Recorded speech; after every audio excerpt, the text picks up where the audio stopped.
Yeah, dates of employment. Yeah. Dates of employment.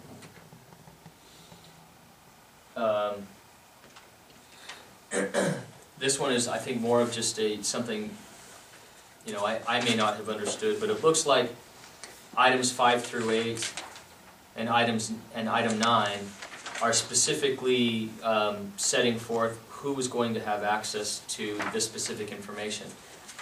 And I may have just missed this, but I don't know that I saw somewhere where it said that items 1 through 4 would be reviewable by a specific person or set of individuals. So I think that's just more of a clarification that, okay, we've identified 5 through 9, they can be reviewed by these individuals. Let's just make sure that we're clear as to who's going to review items 1 through 4, and then maybe add a provision if the board wants to, like Rich kind of brought up, as to, well, where do board members fit in this? What are they going to be able to see, and what kind of assurance can we give to the employees that the remaining information will be kept confidential, and even board members will not be accessing that. Anyways, those are some of the thoughts I have, and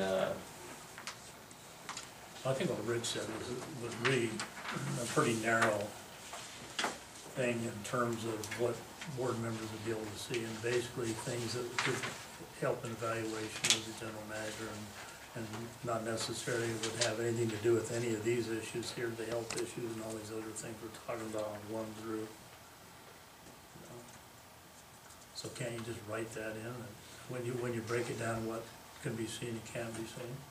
yes, absolutely. And I think that would be a simple, easy way to do it, and it's not going to leave open questions for interpretation of who's the employer, and our board members, you know, considered within that definition. Okay, do you want to do that in the form of a motion? Is that? Yeah, I mean, I mean, I threw out a lot of comments. Some of them were more relevant than others. Others were just kind of more minor things. But yeah, I mean, if the board's intention is to have us implement some of the changes I've brought up, or some of the issues like Rich raised and Carl just described, we can put that together and bring it back before the board for final approval if that's what you want to do.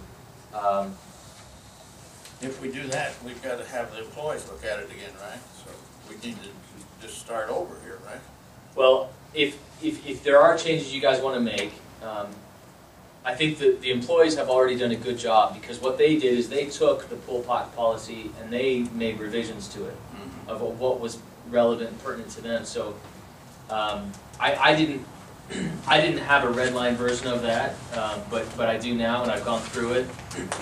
Earlier, we did provide that to you Oh. for a while, so had time for review. I apologize. I didn't, for whatever reason, I didn't have a chance to go through it in detail. But what we could do is, if there are some changes, I could prepare that. I could give it to Aaron, and then staff could review it. And I would expect that by the next board meeting, you would have had input both from me and from staff, and then you guys would have a potential policy that you could approve.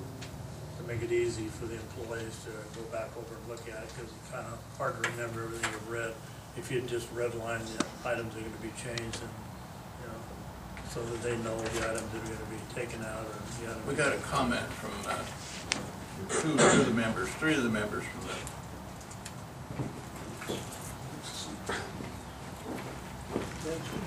David Baldwin. I think it's important that the board is the primary control for this. So not to lose control, what I would suggest is anytime any of the board members want to view a personnel record, that you do it in an executive session. Whoever the manager of the records are would then present that to the board in an executive session meeting. So legal staff and everybody here, and so everybody looks at the same thing. Not one individual can go in and look at it. So you look at it as a group under a request for whatever that request could be. Employee could request however it comes. So the board looks at it, the control, whoever is the manager controlling the records supplies that information, goes back in, they don't peruse the whole thing. So that's one control point. Another control point is giving out information is a very good point about employment. In my policy over the years, what I've done is anytime anybody calls for a reference, I say they were hired from this point to this point and they're either eligible or not eligible for rehire. Those are two factual statements you make without opinion. So those are two suggestions. Thank you. I didn't think you could even tell them they could rehire them or not rehire them. Well, it's a factual statement of policy of the company. Hi, I'm Bill Hurt. I agree with what Dave said. I think there should be a record of what records were looked at and who looked at them, why they were looked at, and perhaps even the people who looked at them should sign something that says they agree not to use these for anything other than water district business. That's kind of what this policy states. Yeah. I have a comment on that at-will hiring, that everyone is an at-will employee. I don't believe at-will means that you can terminate someone arbitrarily. You can terminate someone as a layoff when you no longer have a need for that person's services, there's a budget cut, or you just don't need that work done anymore. Other than that, I believe that you need a reason to terminate someone, even an at-will employee. And that would be a violation of some policy, doing something that reflects badly on the water district, or not performing adequately in their job. And in that case, you terminate someone for a cause, which is a firing rather than a layoff. And there's a difference it's a big difference to the district, because if you fire someone for cause, that affects unemployment benefits. Whereas you terminate someone on a layoff, the person can it's much easier for the person to get unemployment benefits, and you know, it impacts what unemployment taxes the water district pays and things like that. So I don't think at-will means you can fire someone arbitrarily.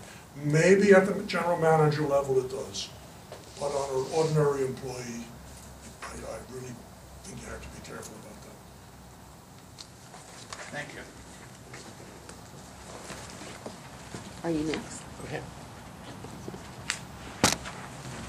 I'm Barbara Ellistat, Mesquite Citizen Journal, and I was, I believe it could have been my article that you read, where it said that by definition, employer does not give the board the right to look at the records, because that is the way I interpreted this.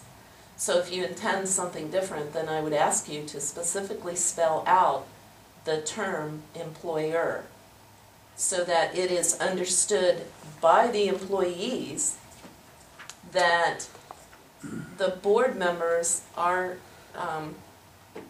can look at these records. That is the point of contention that started this whole thing.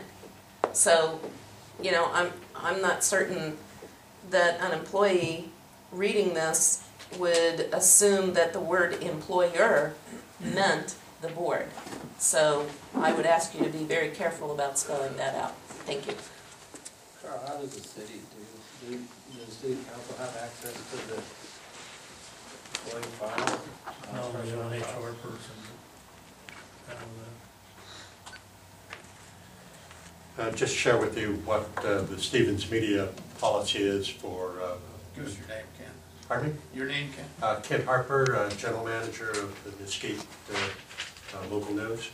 Our corporate policy, when we're contacted about a former employee, is we tell what the starting date was, what the ending date was, and if the person left of their own volition, or if they left at our suggestion. We don't give out any other information.